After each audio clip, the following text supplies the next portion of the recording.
नमस्कार, मैं राकेश वर्मा आप सभी का स्वागत करता हूं आपके अपने परिवार एसएन गुरुकुल पर।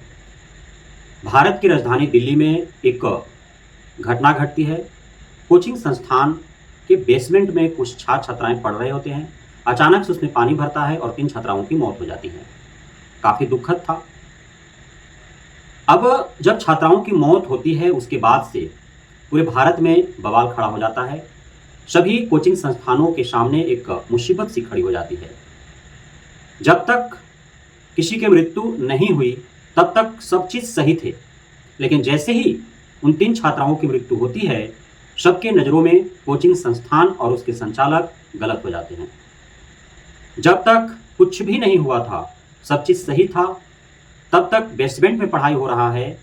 एग्जिट डोर और इनडोर कितने हैं, फायर सेफ्टी है अथवा नहीं, इलेक्ट्रिक सेफ्टी है अथवा नहीं, एक कक्षा में कितने बच्चे पढ़ रहे हैं, अलग-अलग शौचालय है अथवा नहीं, बैठने की समुचित व्यवस्था है अथवा नहीं, कौन पढ़ा रहा है, कौन नहीं पढ़ा रहा है, किसी को कुछ भी कमियां नहीं दिख रही थी। लेकिन अब जब वो घटना घट गई है, तो सारे कोचिंग संस्थानों में क्या-क्या कमियां हैं, वो सभी को नज़रें आ रही हैं। अब इसमें सबसे अत्यधिक जो परिणाम भुगतने को मजबूर हैं, वे हैं सबसे हाइलाइटेड जो टीचर हैं या कोचिंग संस्थान हैं।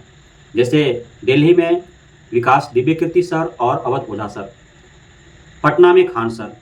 अब सारे मेन स्ट्रीम्स न्यूज़ चैनल जो हैं, उनके रिपोर्टर जो हैं, वे पटना की ओर मुख कर गए हैं और पटना के खान सर को टारगेट किए हुए हैं।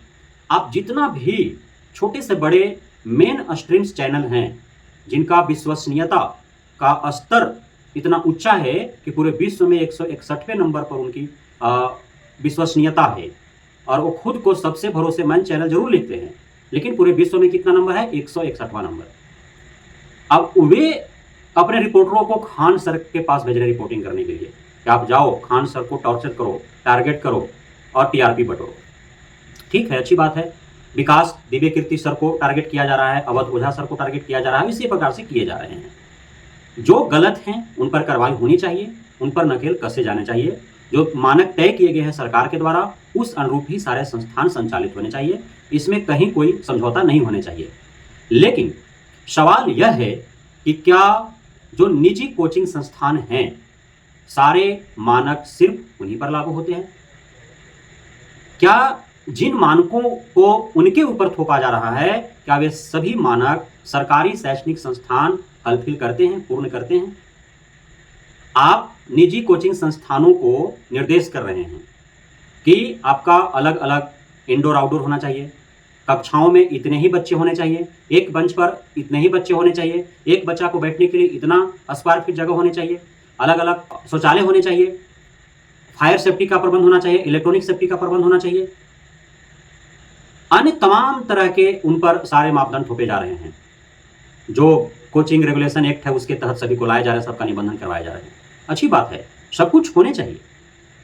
लेकिन सवाल यह है कि ये जो बड़े बड़े कोचिंग संस्थान हैं, चाहे वो खान सर का हो, दिव्यकीर्ति सर का हो, अवध ओझा सर का हो, या पटना में अन्य जितने भी अनगिनत कोचिंग संस्थान हैं, दिल्ली में अनगिनत कोचिंग संस्थान हैं, या जितने भी बड़े छोटे शहरों में कोचिंग संस्थान हैं, आखिर इनकी आवश्यकता क्यों पड़ी? यह सबसे बड़ा सवाल है। यदि जितने व्यापक संख्या में, जितने बड़ी संख्या में सरकारी विद्यालय है, महाविद्यालय है, विश्वविद्यालय है, जिन मानकों को, जिन मापदंडों को थोपा जा रहा है निजी शैक्षणिक संस्थानों के ऊपर, यदि वे सारे मानक, सारे मापदंड इन सरकारी विद्यालयों, सरकारी महाविद्यालयों, सरकारी विश्वविद्यालयों में लागू रहते, तो आज इन सरकारी विद्यालयों में पढ़ने वाले बच्चे उन निजी संस्थानों में नहीं जाते, वहां पे इतनी भीड़ नहीं होती और इस प्रकार की घटनाएं नहीं घटती। क्यों सरकार किसी भी प्रवेश परीक्षा या भर्ती परीक्षा हेतु भी सरकारी कोचिंग संस्थानों की व्यवस्था नहीं कर रही है?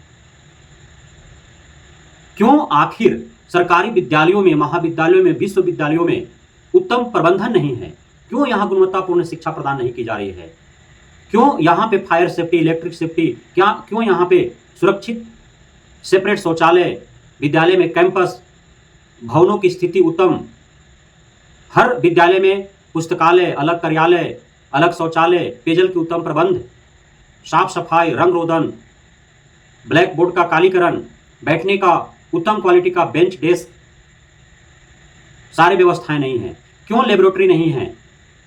क्यों खेल के मैदान नहीं है हर विद्यालयों के पास?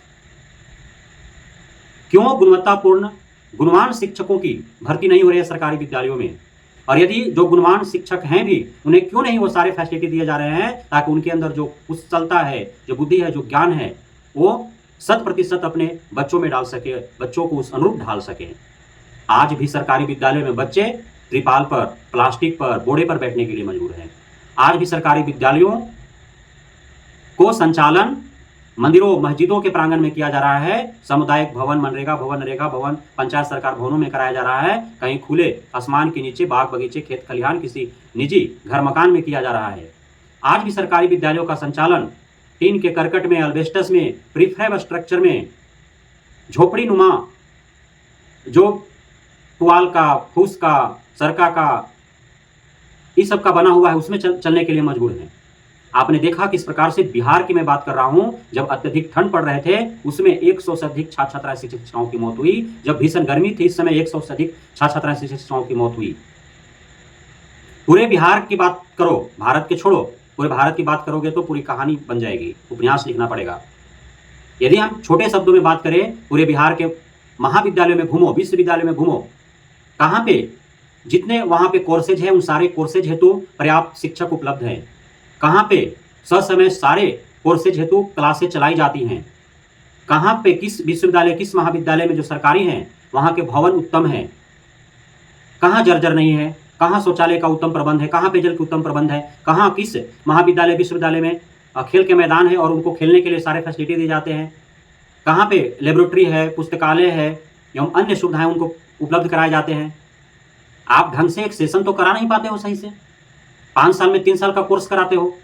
जितने भी प्रोफेशनल कोर्स है, टेक्निकल कोर्स है, जितने भी वोकेशनल कोर्सेज हैं, उस हेतु आपके पास पर्याप्त शिक्षक नहीं है, ट्रेनर नहीं है। जितने भी बीएड कॉलेजेज हैं, डाइट सेंटर्स हैं, वहां पे ट्रेनर नहीं है। तो सरकारी संस्थानों को आप जैसे मर्जी वैसे चलाओ और निजी संस्थानों पर सारे मानक, सारे मापदंड थोपो। और यह जो हमारे बिहार के लोग हैं, भारत के लोग हैं, ये लोग भी उन लोगों के झांसे में आ जाते हैं, उल्टे धारा की ओर बहते चले जाते हैं।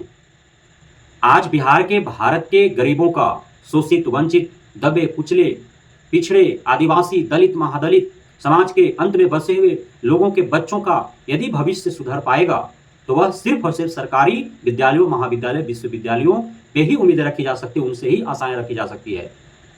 लेकिन एक षड्यंत्र के तहत, एक साजिश के तहत सरकारी विद्यालयों, महाविद्यालयों, विश्वविद्यालय की सारी सुविधाओं को सीमित किया जा रहा है। पर्याप्त सुविधाएं उपलब्ध नहीं कराई जा रही है, गुणवान शिक्षकों की बहाली नहीं हो रही है, पर्याप्त साधन नहीं दिए जा रहे हैं, न भवन दिए जा रहे हैं, न पर्याप्त कमरे हैं, न बैठने के उचित प्रबंध है, न पेयजल की सुविधा, न पुस्तकालय है, न प्रयोगशाला है, न विद्यालयों में कैंपस हैं, नहीं महाविद्यालय, विश्वविद्यालय में सारे कोर्सेज, सारे विषयों हेतु शिक्षक हैं, पर्याप्त नहीं पढ़ाई हो पाती है। और जब ये सरकारी विद्यालय में पढ़ने वाले बच्चे किसी प्रकार से, कोई माँ का जेवर बेच के, कोई पिता का जमीन बेच करके, कोई कहीं से हित रिश्तेदार, दोस्त यार, सगे संबंधियों से शुद्ध ब्याज पर पैसा लेकर के, साहूकार, महाजन, सूदखोर से पैसा लेकर के 6 महीना, साल भर के लिए कोर्सेज खरीदते हैं निजी संस्थानों से, तो उन पे भी इतने नियम कानून थोपे जा रहे हैं कि शिक्षा दिन पर दिन महंगा होते जा रहा है। और गरीब, मजलूम, किसान, मजदूर, दबे कुचले, शोषित, वंचित, आदिवासी, दलित, महादलित, पिछड़े समाज के अंत में बसे हुए लोगों के बच्चों का शिक्षा मुहैया हो पाना ही मुश्किल सा दिख रहा है। जितने मापदंड थोपे जा रहे हैं उन सभी पर, क्या आप सरकारी अस्पतालों में जाकर के देखे हो कितने लाशें वहां से निकलती है, सिर्फ इस वजह से कि वहां पे उस विशेष बीमारी हेतु कोई डॉक्टर नहीं उपलब्ध है। सरकारी अस्पतालों में दवा उपलब्ध नहीं है, जांच की सुविधाएं नहीं है, न बेड है।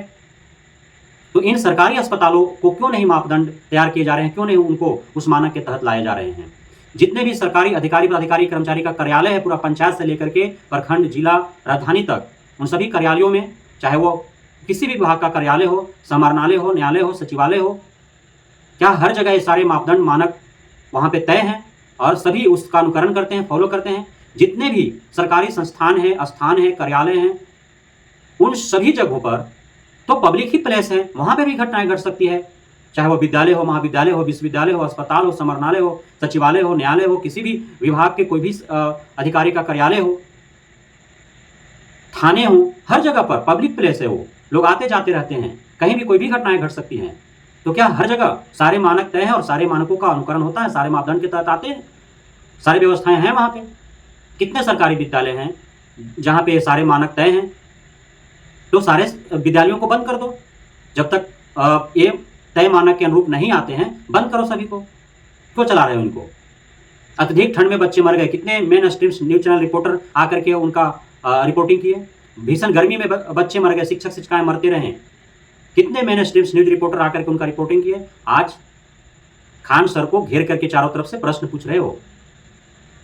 अभी 1 साल भी नहीं हुआ, पहला बरसात है तुम्हारे संसद भवन का, इस देश के संसद भवन का। पानी टपक रहे हैं वहां से। जाकर के उद्घाटनकर्ता प्रधानमंत्री के मुंह में माइक घुसड़ करके पूछो कि 12,000 करोड़ रुपए का जो संसद भवन आपने बनाया, एक बरसात भी वह झेल नहीं पाया, पानी टपकने शुरू हो गए। और 10 को पूर्व पुराने संसद भवन को जाकर के देखो वहां पे क्या स्थिति है। यूपी का विधानसभा में बेसमेंट में पानी भर जाता है, मुख्यमंत्री दूसरे रास्ते से निकलते हैं। आदित्यनाथ योगी के मुंह में माइक घुसड़ करके पूछो कि क्यों यूपी के विधानसभा के बेसमेंट में पानी घुसा। क्या इसके लिए भी खान सर, विकास दिव्य कीर्ति और ओझा सर जिम्मेदार है, या प्राइवेट कोचिंग संस्थान चलाने वाले सभी संचालक उसके लिए जिम्मेदार है? पूरे बिहार में सिर्फ 2 दर्जन पुल पुलिया गिर गए। पूरे भारत का आंकड़ा निकालो तो सैकड़ों हो जाएंगे। हर हफ्ते रेल एक्सीडेंट हो रहा है, मारे जा रहे हैं दर्जनों। उसके लिए कौन जिम्मेदार है?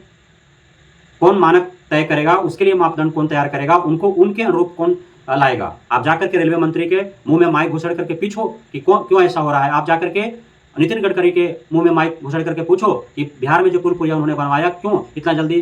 कोई निर्माणाधीन है, कोई अर्ध निर्माणित है, कोई निर्माण हुए कुछ ही दिन हुए हैं, सब टूट रहे हैं, गिर रहे हैं, क्यों? आखिर पूछो जाकर के। तो आपको सिर्फ क्या चाहिए? मसालेदार न्यूज चाहिए।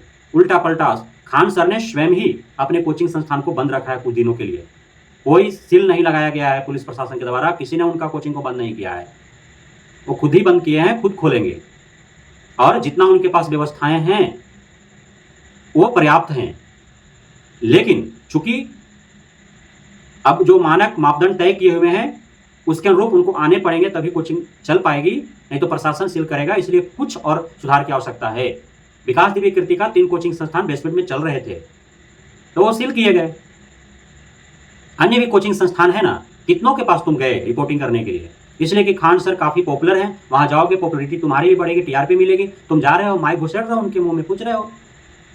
जाओ अन्य जगहों पर पूछो, जाकर के माइक घुसेड़ो।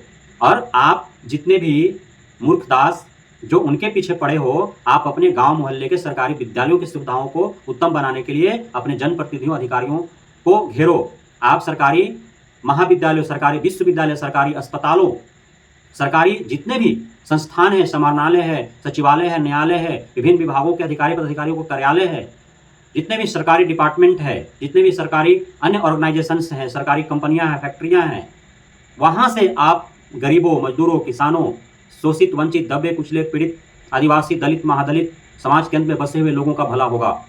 इसलिए उन सभी संस्थानों को जो सरकारी हैं उसका उत्तम प्रबंधन हेतु आप सरकार को घेराव करो।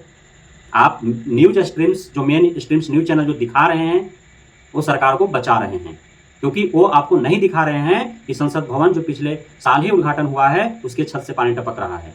आपको नहीं दिखा रहे हैं कि इतने पुल पुलिया गिर रहे हैं, उसके लिए कौन जिम्मेदार है। वो नहीं दिखा रहे हैं कि यूपी के विधानसभा के बेसमेंट में भी पानी भरा है, उसके लिए कौन जिम्मेदार है। वो नहीं दिखा रहे हैं कि रेलवे प्रत्येक हफ्ते एक्सीडेंट हो रहे हैं, प्रत्येक हफ्ता, उसके लिए क्या कमियां हैं, कौन जिम्मेदार है। उनको सभी चीज़ों को छुपाने के लिए एक नया मुद्दा उनके समक्ष आ गया है, उसे लेकर के उड़ रहे हैं। लेकिन हमें उनके झांसे में न पड़ करके अपने भलाई हेतु कार्य करना है और हमें अपने सरकारी संस्थानों को बचाने के लिए मुहिम छेड़ना है। बहुत बहुत धन्यवाद आप सभी साथियों का हमारे साथ जुड़े रहने के लिए, बने रहने के लिए, इतना प्यार देने के लिए, हम पे भरोसा बनाए रखने के लिए।